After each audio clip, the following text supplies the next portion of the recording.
Hello दोस्तों, नमस्कार। SM किसी चैनल में मैं आप सभी लोगों का दिल से बहुत बहुत स्वागत करता हूं। अगर आपने पहली बार विजिट किया है, ज़रूर चैनल को सब्सक्राइब कर लेना। साथ में बेल आइकन को हिट करके ऑल ज़रूर सेलेक्ट कर लेना। उसी के साथ साथ फ्री स्टॉक मार्केट क्लासेस करके एक और दूसरा चैनल है, अगर आप चाहो तो इस चैनल को भी सब्सक्राइब करके रख सकते हो। यहाँ पर भी बेल आइकन को हिट करके ऑल ज़रूर सेलेक्ट करके रख लेना। इस चैनल का लिंक आपको ऊपर आई बटन पे या फिर नीचे डिस्क्रिप्शन बॉक्स में मिल जाएगा। उसी के साथ साथ आज के दिन के भी कुछ इंपॉर्टेंट वीडियोज़ है, उन सभी वीडियो के लिंक ऑलरेडी आप लोगों को नीचे डिस्क्रिप्शन बॉक्स में दे दिए हैं। अगर आप चाहो तो उन सभी वीडियोज़ को भी यहाँ पे स्टडी कर सकते हो। तो चलिए दोस्तों, फिलहाल इस वीडियो को स्टार्ट कर लेते हैं।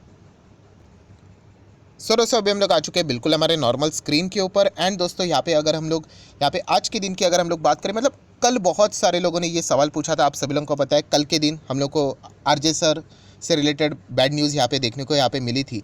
एंड इससे रिलेटेड एक कॉमन सवाल बार बार यहाँ पे कमेंट सेक्शन में भी यहाँ पे पूछा जा रहा था, और भी बहुत सारे सवाल आ रहे थे। सो इसी वीडियो में मैंने वो सारे सवाल को यहाँ पे कंबाइन किया है एंड उसके जवाब देने की कोशिश यहाँ पे की है।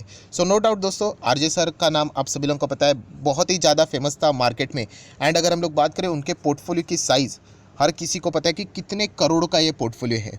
सो डेफिनेटली बहुत सारे लोगों को इससे रिलेटेड डाउट भी है।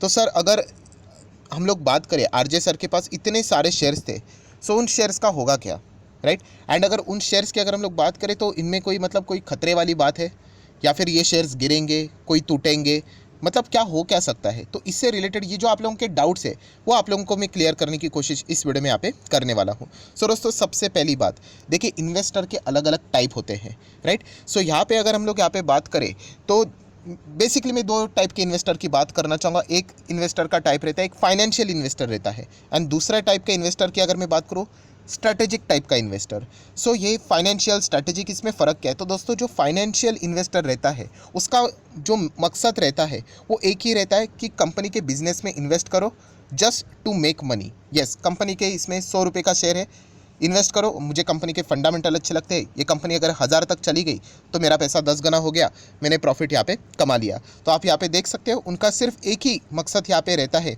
कि कंपनी का परफॉर्मेंस अच्छा हो जाए, अच्छे performance numbers they they company, and मेरा पैसा यहाँ पे बन जाए, दैट्स इट। उसी इन्वेस्टर को क्या बोला जाता है? Financial investor. सो ये एक टाइप होता है इन्वेस्टर का। एंड दूसरा टाइप कौन सा रहता है? थोड़ा सा मैं ऊपर से एंड फास्ट जाना चाहूँगा क्योंकि बहुत सारी चीज़ें कवर करनी है। Strategic investor. अब ये स्ट्रैटेजिक इन्वेस्टर क्या रहता है? ये भी पैसा इन्वेस्ट करते हैं, बट यूजुअली देखा गया ये कॉर्पोरेट बॉडी रहते हैं, बट ये भी इन्वेस्ट करते हैं। एंड ये इन्वेस्ट किसके लिए करते हैं? तो आप यहाँ पे देख सकते हैं, they have a more strategic point of view to investing. क्यों? क्योंकि देखा गया तो उनके भी कुछ बिजनेसेस होते हैं, इसके चलते उनको भी कॉम्प्लीमेंट्स यहाँ पे मिल जाते हैं, एंड उनके भी बिजनेस का कुछ वैल्यू यहाँ पे बढ़ जाता है। सो इस प्रकार के इन्वेस्टर को बोला जाता है स्ट्रैटेजिक इन्वेस्टर। नहीं समझे तो दोस्तों मैं बताना चाहूँगा, मतलब देखिए, हम जैसे लोग की अगर हम लोग बात करें, आपकी बात करें, मेरी बात करें, हम लोग क्या करते हैं? XYZ शेयर में पैसा लगाते हैं। यस, वो शेयर बढ़ गया तो आप प्रॉफिट बुकिंग करते हो, राइट? तो हम लोग किस में आ गए? यस, हम लोग यहाँ पे आ गए दोस्तों, आप बोल सकते हो फाइनेंशियल इन्वेस्टर। हमारा मकसद एक ही है, पैसा बनाया जाए, राइट? बट दूसरे टाइप के जो इन्वेस्टर है, मैंने अभी आप लोगों को बताया, स्ट्रैटेजिक इन्वेस्टर, इनका खुद का भी एक बिजनेस होता है, राइट? इनका एक बिजनेस रहता है। एंड ये देखिए, एक और एक बड़ी कंपनी है, ठीक है? ये एक्स कंपनी, ये जेड कंपनी। अभी ये जेड कंपनी क्या करती है? एक्स कंपनी में इन्वेस्ट करती है, पैसा लगाती है।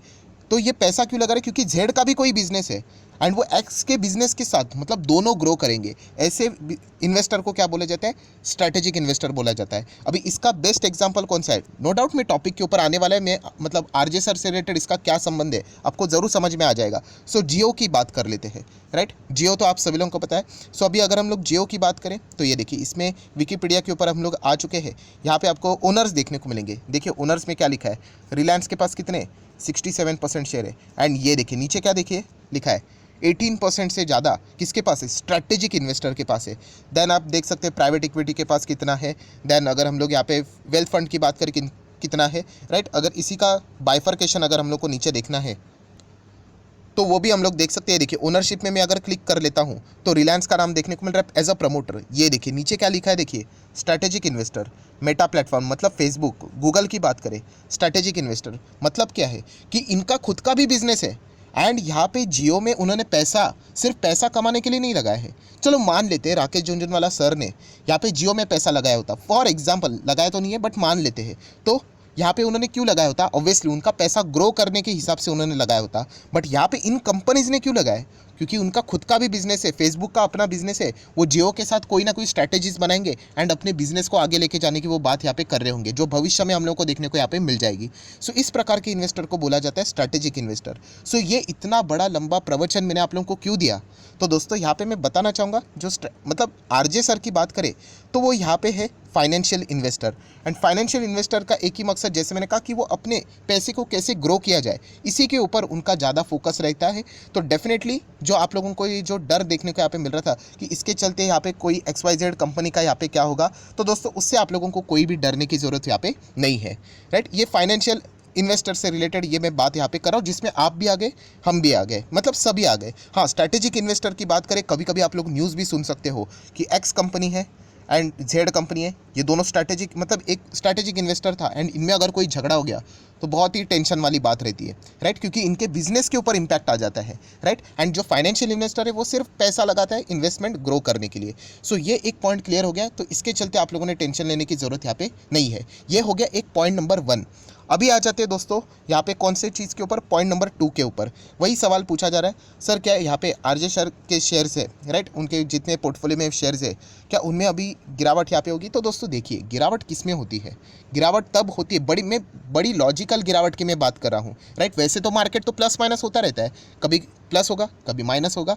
नॉर्मल कब होता है? यस, जब आप बहुत बड़े इसमें, मतलब कंपनी के जब शेयर्स लगातार आप बेचते हो तब शेयर गिरता है ना, बाकी प्लस माइनस वाला खेल यहाँ पे चलता रहता है। सो डेफिनेटली उनके पोर्टफोलियो में जो शेयर्स है, राइट, अभी वो सारी चीज़ें जैसी ही रहेंगी, उनके जो हिसाब से, उनका जो पर्सनल मैटर है आप सभी लोगों को पता है, उसके हिसाब से जो शेयर्स उन्होंने यहाँ पे दिए होंगे, अगर उनमें से अगर कोई शेयर्स बेचे जाते हैं, राइट, तो फिर हम लोगों को वो फ़र्क पड़ते हुए देखने को यहाँ पे मिल सकता है उस पर्टिकुलर स्टॉक के ऊपर, राइट। अगर जब तक शेयर नहीं बेचा जाएगा तब तक तो कोई ऐसा मतलब टेंशन वाली बात नहीं। हाँ, वो पैनिक सेलिंग जैसी चीज़ें अलग अलग हो सकती है, कुछ रिटेल इन्वेस्टर इस लॉजिक को पकड़ कर चल ले एंड यहाँ पे खुद ही बेचना स्टार्ट करे, एंड बहुत सारे रिटेल इन्वेस्टर अगर ऐसा ही करे तो एक डिफरेंट स्टोरी, बट वो लॉजिकली सही नहीं रहेगा। आई होप अभी आप लोगों को यहाँ पे समझ में आ रहा है। कभी भी शेयर ज़बरदस्त गिरता कभी, जब आप उसको एक्चुअल में सेल करते जाओ। क्या पोर्टफोलियो में से शेयर कोई बेचने वाला है? अभी के हिसाब से अगर मैं बात करूँ तो बिल्कुल भी नहीं। तो इसके चलते भी आप लोगों ने कोई भी फिलहाल तो डरने की ज़रूरत यहाँ पे नहीं है। तो चलिए आ जाते हैं तीसरे पॉइंट के ऊपर। तीसरे पॉइंट के ऊपर मतलब कौन सा, कि कौन से ऐसे स्टॉक्स है जिनको यहाँ पे झटका लग सकता है। अभी आप बोलोगे सर अभी तो आप बोल रहे थे कि वो फाइनेंशियल इन्वेस्टर है एंड अभी आप झटके की बात करो। यस, मैं झटके की ही बात कर रहा हूँ। मतलब देखिए दोस्तों, आरजे सर की अगर हम लोग बात करें, वो कोई ऐसे वैसे व्यक्ति नहीं है, बहुत मतलब करोड़ों अरबों खरबों की संपत्ति आप सभी लोगों को पता है। और आप सभी लोगों को मैं बताना चाहूँगा कि आप अपने भी मतलब फैमिली में चेक करके देखना कि अगर कोई फाइनेंशियल मतलब बहुत ही अच्छा खासा इन्वेस्टर होगा, सो वो और भी कुछ लोगों को बताता है कि इस शेयर में पैसा लगा दो, उस शेयर में पैसा लगा दो, बताता है कि नहीं, राइट। सो आरजे की अगर हम लोग बात करें तो डेफिनेटली अभी मार्केट का बिग बुली अगर यहाँ पे रिश्तेदार है तो डेफिनेटली उनके दोस्त रिश्तेदार उनके कहने के ऊपर डेफिनेटली कोई ना कोई शेयर्स में पैसा यहाँ पे लगाते होंगे। एंड उन्होंने एक इंटरव्यू भी दिया था, वहाँ पे उन्होंने बताया भी था कि कुछ दोस्त रिश्तेदारों को वो यहाँ पे बताते नहीं है शेयर्स। क्यों नहीं बताते? क्योंकि वो काउंटर सवाल करते रहते। तो उन्होंने बताया, बोला भी था कि मुझे पूछते क्यों फिर।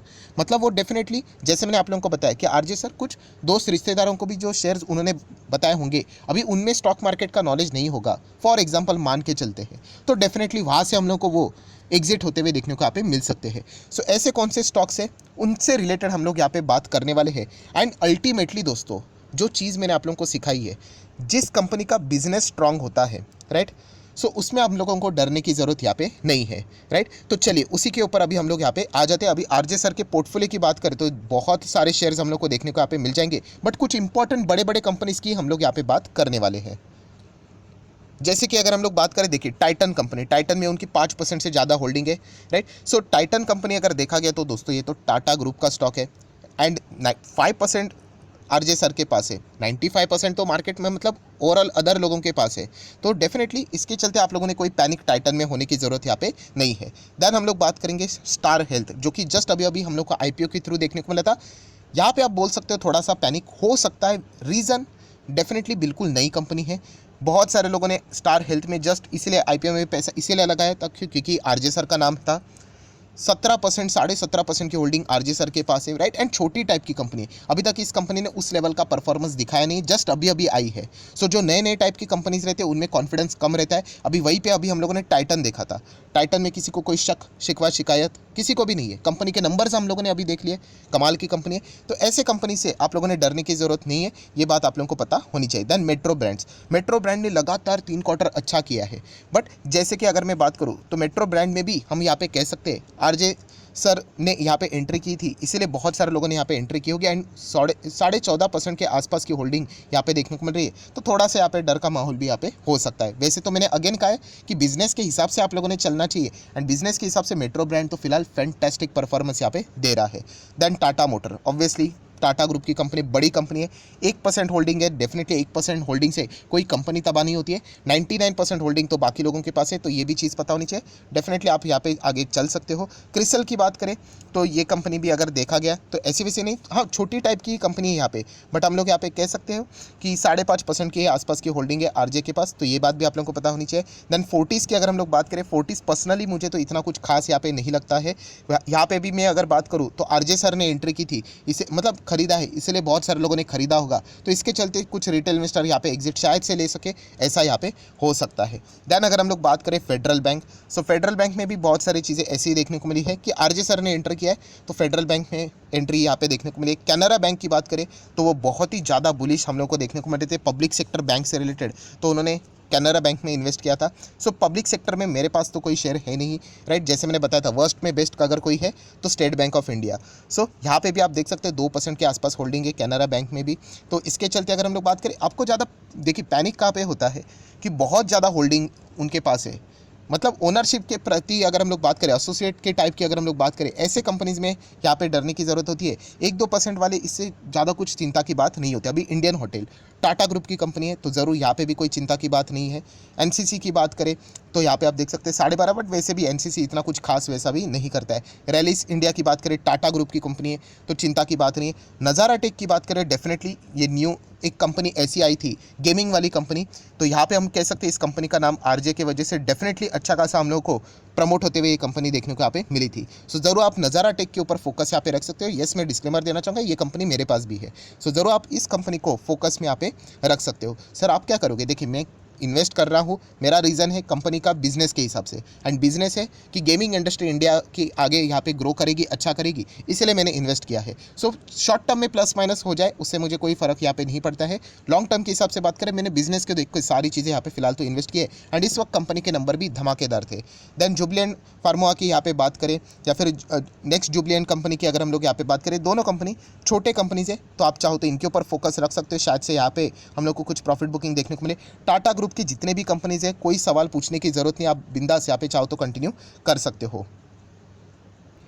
देन नेक्स्ट कुछ कंपनीज़ की बात करें, यहाँ पे स्कॉट से रिलेटेड बात करें, करूर वैश्य बैंक की बात मतलब यहाँ पे बात करें, तो इनमें अगर पैसा यहाँ पे लगा होता है तो डेफिनेटली यहाँ पे ये इतने कुछ फंडामेंटल स्ट्रॉन्ग नज़र यहाँ पे नहीं आते हैं, तो ऐसे इसमें आप लोगों को थोड़े बहुत कमजोरी देखने को यहाँ पे मिल सकता है। एपटेक की अगर हम लोग बात करें, एग्रोटेक फूड की बात करें, वाटेक वेबएप की बात करें, बहुत ही छोटे कंपनीज़ हैं, राइट। सो जितने मेजर कंपनीज थे वो सारे मैंने कवर कर लिया। अभी ये जितने भी छोटे कंपनीज आपको देखने को मिल रहे हैं ना, ये देखिए ये सारे के सारे छोटे छोटे कंपनीज़ है यहाँ पे, तो इनमें आप लोग यहाँ पे कह सकते हो कि मतलब शायद से आप लोगों को हलचलें देखने को यहाँ पे मिल सकती है। जो बड़े बड़े कंपनीज़ है, बड़े बड़े कंपनीज़ मतलब मैं ऑलरेडी बता चुका हूँ, जिनके बिजनेस बहुत तगड़े हैं, जिन्होंने अपना नाम बिजनेस के वजह से यहाँ पे बनाया है, तो ऐसे कंपनीज़ में बिल्कुल भी आप लोगों को पैनिक देखने को यहाँ पे नहीं मिलेगा। सो दोस्तों जितनी भी इंपॉर्टेंट बातें थी मैंने डिटेल में कवर कर ली। सबसे पहले मैंने आप लोगों को बता दिया इन्वेस्टर किस टाइप के इन्वेस्टर है, तो उससे आप लोगों को कोई चिंता करने की ज़रूरत नहीं। सेकंड, जैसे मैंने बताया आप लोगों को कि कोई अभी इमीडिएटली शेयर्स बेचने वाला तो है नहीं, तो उससे रिलेटेड आप लोगों को कल क्या होगा, गिरावट होगी कि नहीं, उससे रिलेटेड चिंता करने की ज़रूरत नहीं। अगर गिरावट हुई तो जैसे मैंने आप लोगों को बताया कि लॉजिकली इस चीज़ को इस चीज़ के साथ लिंक नहीं करना है, ये भी पता होना चाहिए। थर्ड पॉइंट भी मैंने आप लोगों को साफ साफ यहाँ पे बता दिया कि इससे रिलेटेड मतलब जो परसेंटेज है वो भी मैंने आप लोगों को बता दिया कि 1% 2% no doubt as a individual बहुत बड़ी होल्डिंग है, बट बाकी रिमेनिंग परसेंटेज है उसके हिसाब से वो कंपनी रहती है। एंड फोर्थ, अल्टीमेटली कंपनी का बिजनेस अगर अच्छा है तो आप ज़रूर वहाँ पे कंटिन्यू भी कर सकते हो, तो इससे रिलेटेड कोई भी पैनिक करने की ज़रूरत यहाँ पे नहीं है। सो आशा करता हूँ जितनी भी इंपॉर्टेंट चीज़ें थी कवर यहाँ पे हो चुकी है। डीमैट अकाउंट अभी तक ओपन नहीं किया तो लिंक नीचे डिस्क्रिप्शन बॉक्स में 25 वीडियो की लिस्ट आपको बिल्कुल फ्री ऑफ कॉस्ट मिल जाएगी। आपका नाम, कौन सा अकाउंट आपने लिंक के थ्रू ओपन किया, ये भी आप कमेंट सेक्शन में बता देना, तो हफ्ते भर के अंदर अंदर आप लोगों को सारे वीडियो से फ्री ऑफ कॉस्ट प्रोवाइड कर दी जाएंगे। So that's it, thank you very much दोस्तों, we will be meeting our next video, तब तक के लिए बाय बाय।